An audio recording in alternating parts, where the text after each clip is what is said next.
welcome to the Holiday and Cruise Clinic. I'm Jemma Gofton with another edition of the programme that aims to make your next cruise or holiday as problem-free and relaxing as possible. So if you have a holiday, cruise or travel-related question, here's how to get in touch. Now you can search for us on Facebook and Twitter. Just search for the Holiday and Cruise channel and you'll find us. You can also send your questions to our website. That's www.holidayandcruisechannel.co.uk. Or why not put pen to paper and write us a letter. That's the Holiday and Cruise Channel, Cavendish House, Brighton Road, Liverpool L22 5NG.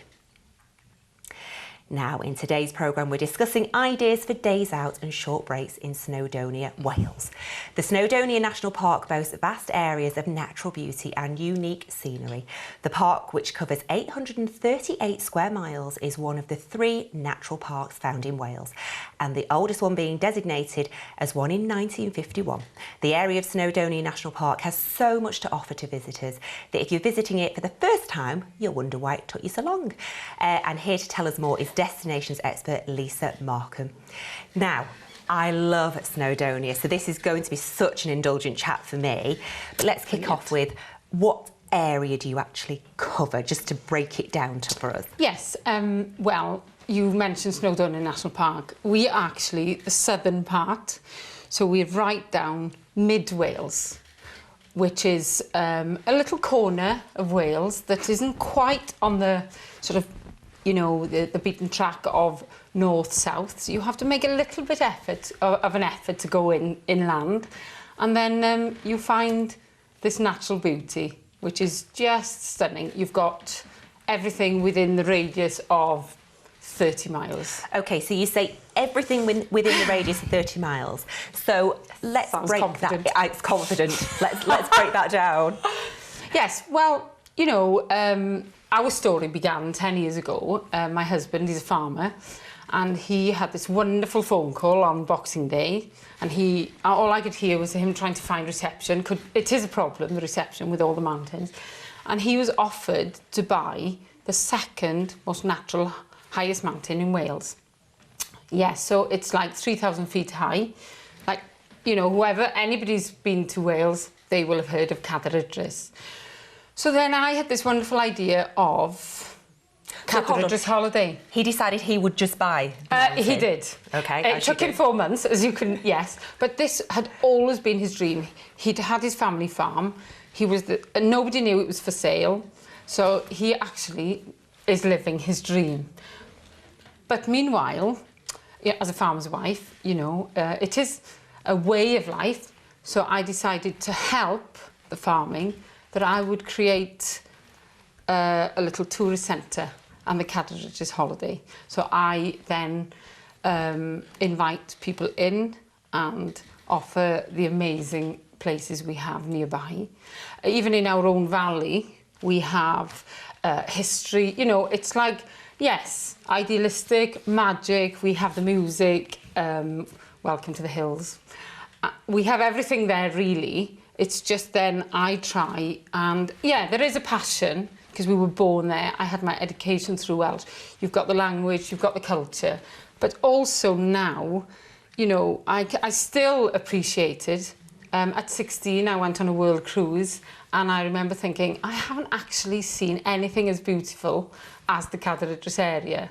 And I can see the reaction on people's faces when they turn up, they look down that valley, and yes. So let's paint a picture for them of looking down the valley. What will they see and what will they experience? Okay. Well, they're actually looking down the valley at Bird Rock. You can see Bird Rock, which is a beautiful rock.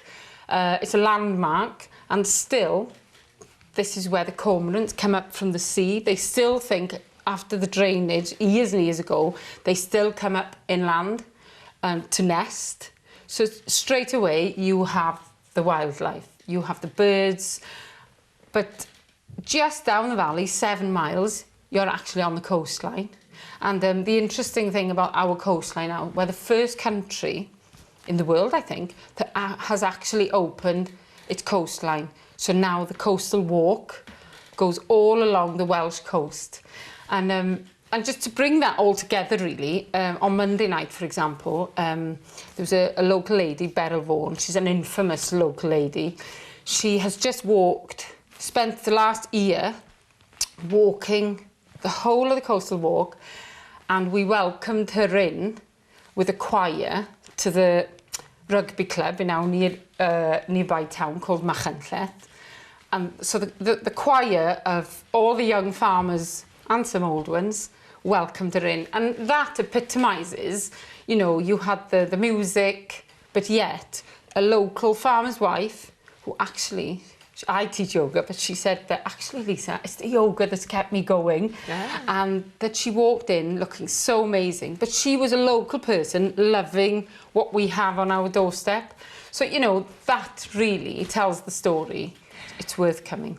So, well, it's worth coming. So you're living the dream, really, for you. Yes. And what sort of properties have you got, accommodation-wise? OK, well, when we got married 21 years ago, we built a bungalow, a cottage, stone wall, all the stones from the local mountains.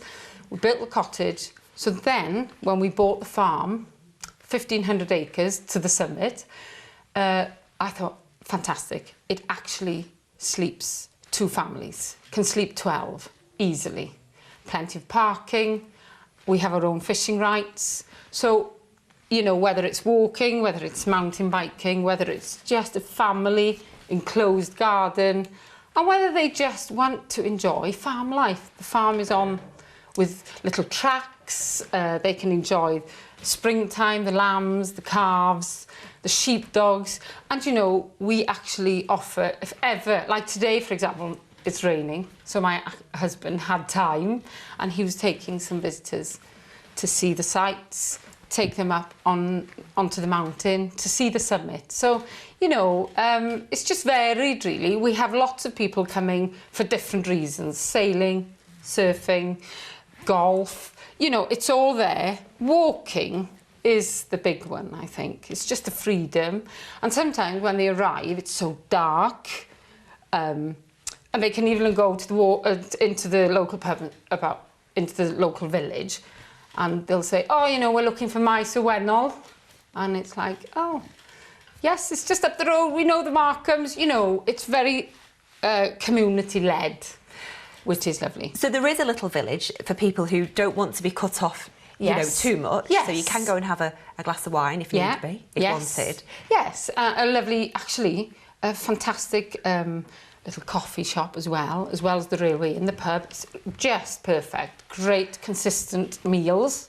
So, yeah. Everything we've mentioned so far with bike rides and walking and mountain and climbing and fishing, it's all very outdoorsy. So what about if you perhaps weren't so outdoorsy and you just like chilling? And I mean, would it be the place for you if you just wanted to chill, read a book, not do too much? Yes, because whether they turn up, my visitors turn up, not they, when they turn up and it's even raining and it's dark and they do think, uh-oh, where have we come to? Up these little lanes. But they wake up in the morning and that view is what really hits them. And some people are quite happy just to stay put. And then, you know, if you do like to just travel into the little towns, you've got Aberdyfi, a lovely little coastal town, little port. You've then got Machynlleth, the market towns. So you've got, and then you've got the history. So people who are interested in the history, they can go into Machynlleth, and there's a beautiful, the Parliament House actually of Owen Glyndŵr, and a couple of the farmers have just decided it's time. Owen Glyndŵr sort of, you know, stood his ground, had the battle, had that Parliament of Wales, so they've like risen it up again and created a little cafe, called it Shop Alice, who was Owen Glyndŵr's daughter. So that just shows again local people coming together, seeing the importance of the heritage we have in Wales. So yes, it doesn't have to be outdoor. I'm outdoor, obviously, as a farmer's wife, so I always sort of think of that. But yes, they can come for the museum. There's a fantastic museum as well in Pennal.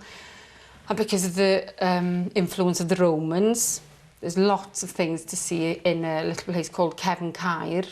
So yeah, you know, there's that side. You've got the lovely art centre in Aberystwyth.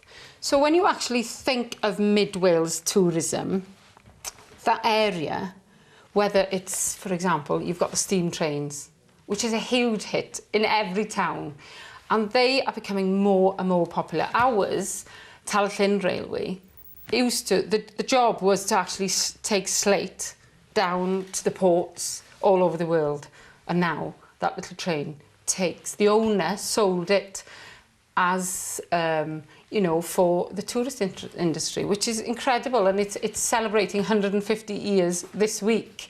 So that is brilliant, because people come from all over, and every year brings thousands of people to race the train, which is 13 miles. It's a half a marathon, you know. So it really, even though I've gone off to New York, and any excuse to have a weekend off, I would go and raise money for charities. But still, you can have your own half marathon at the doorstep as well, which runs sort of cross-country, a bit of a fell run, really. I've done it about 10 times and failed to beat the train. So, you know, there's just lots of little things that actually, when you find this, and in the information centre in Tywyn, where I work as the librarian and the information centre, even we had visitors come in the other day, and they're here for 6 months, and they're like, can you help us? Can you guide us? Oh yes, no problem. Favourite walks, and it will take that long. So, you know, it's important to do a little bit of a taster. Yeah, a little bit of research as well, really, because there's just so much. Now, we have to have a break. Don't go anywhere, because I've got tons more questions here for you.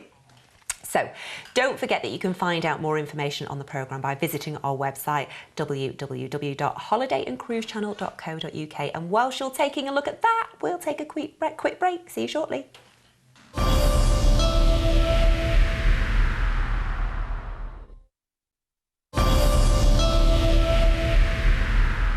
Welcome back to the Holiday and Cruise Clinic. It is lovely to have you with us. In today's programme, we're discussing short breaks in Wales, and Lisa Markham is still with me. What I'm really glad about so far, Lisa, is I haven't had to pronounce anything in Welsh, so I'm very grateful for that. Now, we've talked about long walks and fishing and things like that. However, some children are rolling their eyes at the very thought of that. So can we entice the kids there as well? Is there anything great for them to do? Yes, to start with, when they arrive at the cottage, I have made sure that there's Wi-Fi, because you have to get that balance. We have to boast about where we are, for one. Yes. Get that on social media. Yes. So I make sure, in a very lovely sort of tree house in the garden, there are everything you can think of for the beach. So you've got the bikes there, you've got everything for the beach. And if the sun is there, fantastic. So there's no problem, because there are miles and miles of beach. So I didn't know, I'm trying to picture the beaches, because I can't picture them, because you were saying how stunning they are. But we all know that if you put a kid on a beach, we can stay there all day if the sun's out, can't we? Yes, and that is, from Tywyn to Aberdyfi, that part of the coastal walk, you can just walk the whole of that beach. But then there's a part of the other coastal walk that you can't, so you have to go inland. But those beaches, even Fairborn, down to Borth, to Aberystwyth, to Newquay even, there's dolphins, you know, that is there's lots of things for the children. But I always encourage them to go to a little place inland, Corris Craft Centre, and they've set that up in an old slate quarry. And what they've made is like a little barge that goes underground, and you could hear all the Welsh legends coming out to the caves. And that is always really good. And then in all the little, there's all little huts. There's candle making, there's pottery making, and a great park. And yet, you know, and it's all, so if it's raining all day, the pottery painting takes all day, and my children still like going there, and the eldest is 11. But then there's also, over 30 years ago, a centre for alternative technology was set up. Now, I remember as a local thinking, oh yeah, there was full of funny ideas going on there. But wind farming, hydros, setting up, 30 years ago, that was, you know, quite new ideas, but it's really interesting going there because I still find it interesting going there because there's always new ideas coming up and they've really developed. So that, again, indoors, as well as your usual, the children love the pools, obviously. So, yeah, you know, there's plenty going on there. Yes, there is. Because my geography is absolutely abysmal, in terms of North Wales, how far from your properties? Well, you just have to think of Mid Wales, the centre of the coast, and really we are there. So you've got Aberystwyth to your south, and then you're heading up to Dolgellau, Porthmadog, but we are there. So you'll see like the centre of the coast. So when you go inland, then you've got the beautiful walks, you've got the Cadair Idris, and you know, on the farm we have the Welsh mountain sheep, the Welsh black cattle, I have the horses, the Welsh cobs. So it's all there really. I always say, you know, I'm quite easygoing, and if they want to have horse rides or anything really that will just spark the imagination, especially.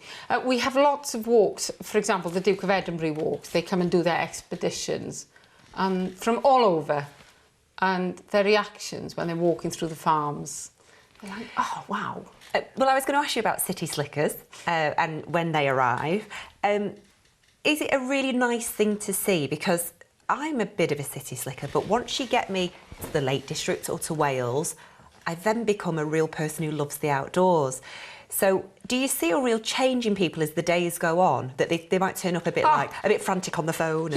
Yes, a little bit tense. It's wonderful because you try and cover, and I have amazing, you know, the Mid Wales Tourist Board, the Visit Wales, amazing people to work for, because there's a constant standards, and that's what we're looking for, that there is a continuity of standards. So we cover like the directions, because sometimes, you know, in the valley, for example, the postcode is the same. Oh, so everybody turns up. Yeah, sat nav there, round there. It's just, oh, where are we? We're in a field. They all land in Llanfihangel Pennant. Amazing history. This little girl, you know, they learn about the history before they've even come to the cottage, walking over the mountain to Bala for the Bible. That's been sort of heard all over the place. But yes, that can cause. And sometimes it takes a little bit of just soothing and calming and, you know, and welcoming. And yes, that can be a problem. But once they do come and relax and see, this is really just lovely. And yeah, you can see a transformation. You have to, I think, like, for example, you know, to think about, because we live there and you're so familiar and you're so passionate about it, you think people are going to fall in love with it straight away. It just takes a little bit of guidance and it's fine. Well, as I say, I'm a city slicker and think I'm quite cool and only like cool things. I did the zip wire and we did a slate, the slate tour. Yes. And all I could think was, when I was looking at the itinerary, a slate tour, as if I want to go around a slate tour. It was amazing. So, I mean, there's a huge history of slate in Wales, isn't there? So yes. What do they do with their slate nowadays, apart from roofs? Yeah, that's I think the Snowdonia National Park, it's there to conserve. It's like a conservation of what we have. So we're never going to lose that naturalness really about the area, because they won't let houses just be built with Spanish slates. The rules are pretty, it's actually really strict, but it's for the good, I think, of the area to actually keep our heritage. So we're still using that slate. But yes, the quarries, you know, the diversification, even right down to the agriculture now, it's not the same as it was. The quarries have been sold. For example, I mentioned Corris Craft Centre, even the Bryn Eglwys quarry, fantastic quarry. You know, the whole village was built for that quarry in the village of Abergynolwyn.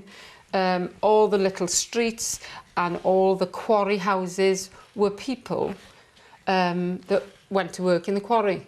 So it's quite sad to see these places, but they've all been changed and diversified into wonderful walks, and you can still see the beauty and you can still see the history. And it actually is an interesting history as well. The one I listened to was really quite interesting to me, and I started off not really listening to it, and then I was like, oh no, actually I am interested in this.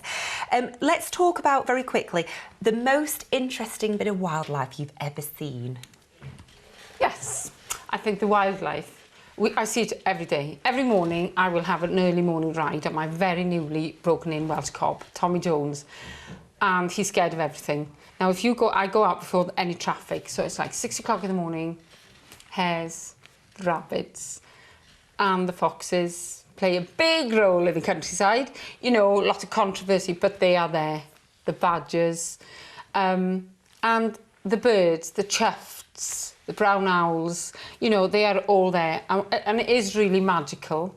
You have to, you have to have a knowledge, and my husband, he's, you know, he loves farming, loves the fox, loves the balance of nature, but it's really interesting. Where I will go, actually they're gathering today, the mountain, I'm not there, but they're gathering, and I never tire of it, because he would be able to tell me what every bird he sees. He has just great knowledge. So yeah, even every day, in our everyday work, you never tire of it. So the wildlife is just, and especially up Cadair Idris, you know, it has like caves and red bats, and it's just knowing that they're there. And sometimes I have geologists come to stay, and they're just, wow, they think it's just amazing. So it does cover a wide range of people to come and stay and enjoy it. You know? Well, that's exactly it. Thank you so much for your time. It's about giving it a go, isn't it? Thank you. Yeah, Lisa. it is. Yeah, give it a go, that's what we say. Yes. Now, don't forget, you can also get in touch with your questions for future programmes on our website, www.holidaycruisechannel.co.uk. That's all we've got time for on today's edition of the Holiday and Cruise Clinic. My huge thanks to Lisa Markham, and thanks for you for watching. See you next time.